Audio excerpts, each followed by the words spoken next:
Pangsanlibutang ulat.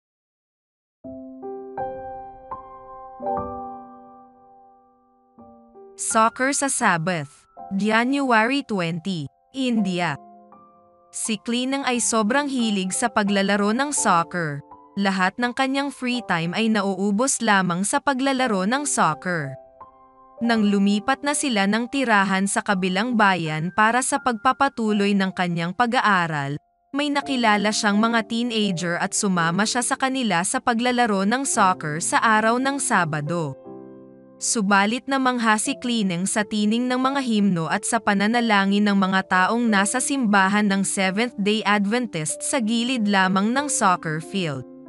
Lumaki si Klinang sa Kristiyanong pamilya, gayon din nag-aral siya sa Kristiyanong paaralan, ngunit hindi siya kailanman nakarinig ng Kristiyanong sumasamba sa araw ng Sabado. Kaya habang naglalaro sila ng bola ay nagtataka siya kung sino ang mga taong ito at bakit sumasamba sila sa araw ng Sabado at hindi Linggo. Nakatapos si Klinang ng grade 10 sa kanyang bagong paaralan, ngunit kinailangan niyang lumipat muli ng ibang school para sa grade 11 dahil sa tinanggihan na siya dito. Inalok siya ng dalawang kaibigan niya na nag-aaral sa Adventist school sa tabi ng soccer field at inanyayahan siyang sumama siya sa kanila. Nag-apply si Klinang sa school na ito at tuwang-tuwa siya nang matanggap siya. Sa paglipas ng buwan, nalaman niya kung bakit ang mga Adventist ay sumasamba sa araw ng Sabado. Nabasa niya sa Genesis 2 na itinakda ng Diyos ang ikapitong araw ng Sanlinggo bilang isang banal na araw ng kapahingahan at katapusan ng paglalang. Nakita rin niya sa Exodus 20 na ipinaalala ng Diyos sa kanyang bayan ang tungkol sa kahalagahan ng pag-iingat ng Sabbath sa 10 utos. Napagtanto niyang matapat na iningatan ni Jesus ang Sabbath samantalang nabubuhay sa lupa at hindi kailanman pinalitan ang araw ng pagsamba ng araw ng linggo. Sinabi ni Klinang sa kanyang mga magulang na gusto niyang maging Adventist. Hindi pumayag ang kanyang mga magulang. Kaya para hindi sila magkasamaan ng loob, hindi na lang nagpabautismo si Klinang. Sa panahon ng bakasyon sa kanilang tahanan, walang malapit na Adventist church sa kanilang lugar, kaya nakalimutan na ni Klinang ang pagsamba sa Sabbath. Naikwento ni Klinang sa kanyang mga magulang at 10 mga kapatid ang mga natutunan niya sa Sabbath school ngunit ayaw nilang makinig. Mabuting estudyante ka ng Adventist school, subalit hindi mo kailangang maging Adventist.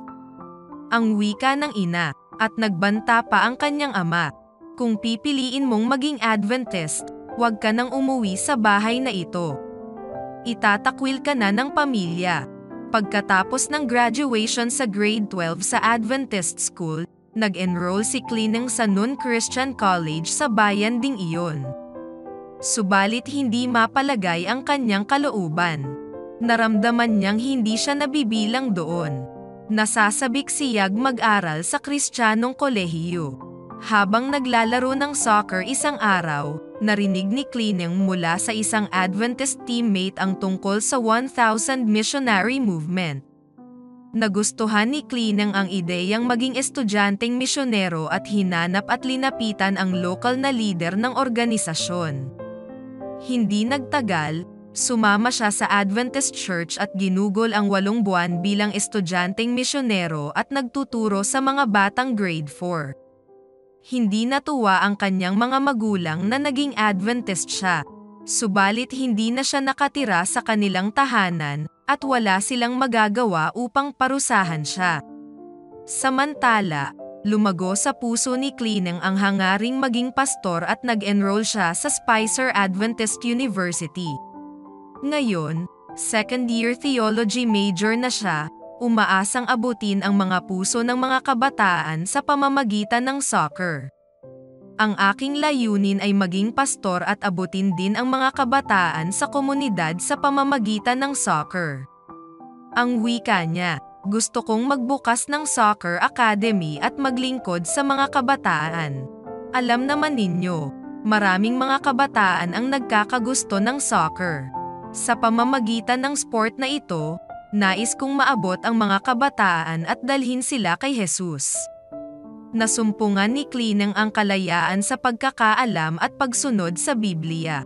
Nanabik siya para sa kanyang pamilyang maranasan din ang kalayaang ito.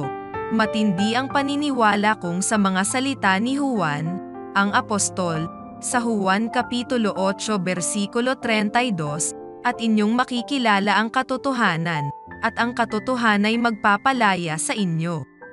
Ang ating 13th Sabbath offering sa quarter na ito ay makakatulong sa pagtatayo ng 6 na bagong Adventist school kung saan natutunan ni Klinang ang tungkol sa Seventh-day Adventist Sabbath sa India. Salamat sa pagpapanukala ninyo ng masagana at bukas palad na 13th Sabbath offering sa ika-30 ng Marso.